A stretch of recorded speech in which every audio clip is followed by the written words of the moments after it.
পূর্ব বর্ধমানের নাদনঘাট থানার মনমোহনপুর ফেরিঘাটে সকাল থেকে রণক্ষেত্র। পুলিশের বিরুদ্ধে লাঠিচার্জের অভিযোগ। পারের কড়ি নিয়ে রণক্ষেত্র পরিস্থিতি পূর্ব বর্ধমান জেলার নাদনঘাট থানার মনমোহনপুর ফেরিঘাটে। যাত্রীদের কোনো রকম অবহতি ছাড়াই ভাড়া বৃদ্ধির তালিকা টাঙানো হয়েছে ঘাট মালিকদের পক্ষ থেকে।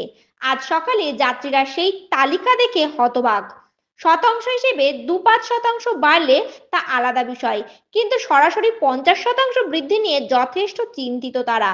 3 টাকার সাইকেল পারাপার হচ্ছে 6 টাকা, 5 টাকার মানুষের ভাড়া হয়েছে 10 টাকা, 15 টাকার গাড়ি 4 চাকা গাড়ি হয়েছে 30 টাকা, অর্থাৎ সম্পূর্ণ দ্বিগুণ। বর্তমান নিত্য প্রয়োজনীয় খাদ্য সামগ্রী হোক কিংবা ব্যবহার্য সাধারণ জিনিসপত্র, এমনকি বিদ্যুৎ বিল থেকে শুরু করে জীবনদায়ী ঔষধ সবেতেই লাগাম ছাড়া ক্রমবর্ধমান দ্রব্যমূল্য বৃদ্ধির ফলে প্রাণ ওষ্ঠাগত সাধারণ মানুষের।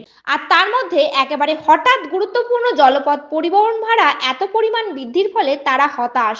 আজ সকালে নিত্যযাত্রী এবং জলপথ পেরিয়ে দৈনন্দিন কাজকর্ম করতে যাওয়া ছোটখাটো ব্যবসায়ী, রোগীর পরিবার, স্কুল কলেজে পড়া ছেলে মেয়েদের অভিভাবকেরা মালিক পক্ষের সাথে কথা বলতে চায়, কিন্তু তিনি কোনোভাবেই বিষয়টি আমল দিতে চাননি। এমনকি সাধারণ মানুষের সঙ্গে কথা বলতেও নারাজ। এই বিষয়ে মানুষের ধৈর্যচ্যুতি ঘটে। ছোটখাটো হলেও ঘাটে সাইনবোর্ড সহ ভাড়া বৃদ্ধির চার্ট ভাঙচুর কিংবা ছিঁড়ে ফেলা এ ধরনের অপ্রীতিকর ঘটনা ঘটে। উপস্থিত হয় নান্দনঘাট থানার পুলিশ।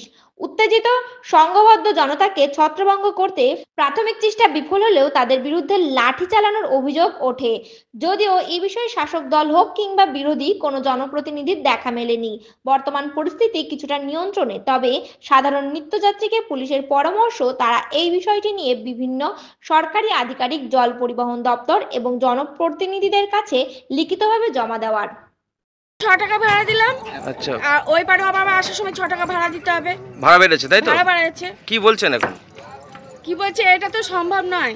কাউকে আমি তো হয়তো দিলাম, আর সরকারি হিসাবে তো আর 5টা লোক আরো তো পারে দুস্থ লোক আছে, তারা তো এত ভাড়া দিতে পারবে না। ধরো অনেক জনই আসে, ধরো বাচ্চা নিয়ে, তাদেরও তো ভাড়া দিতে হবে, তাহলে তাদেরও তো সেই 5 টাকা করে দিতে হবে সেই বাচ্চাগুলোকে। এ সম্ভব এরকম ভাড়া বাড়ানো? অসম্ভব। সরকারি এরকম বাড়ায় না। ওনারা যদি এরকম করে ওনারা জানাক, জানাক যে এত ভাড়া এরা আবেদন করছে।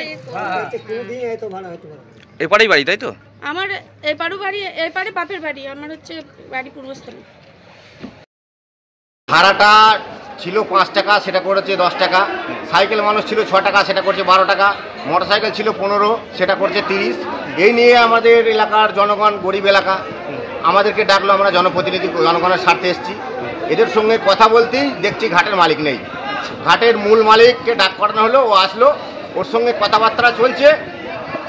এমন টাইমে পুলিশ পাবলিকের ওপর লাঠিচার্জ করে। পাবলিকের ওপর যখন পুলিশ লাঠিচার্জ করে, কোথাকার পুলিশ? নাদনঘাট থানার পুলিশ। আর পাবলিক তখন ভাইলেন্ট হয়ে গিয়ে ভাঙচুর করেছে। একটু ভাঙচুর করলো, আর গঙ্গা তো তখনই ভয় পালালো। লাঠিচার্জ করেছে পুলিশে। লাঠিচার্জ করে কার লাগলো? লাঠিচার্জ করেছে আমাদের এখানে জনগণের 2-4 জনের বেশ লেগেছে। হ্যাঁ, আপনার মাথা ফুলে টুলে গেছে। আপনার নাম? আপনার নাম? আমার নাম গোলাম মন্ডল, ফকিরডাঙ্গা জিবির উপপ্রধান।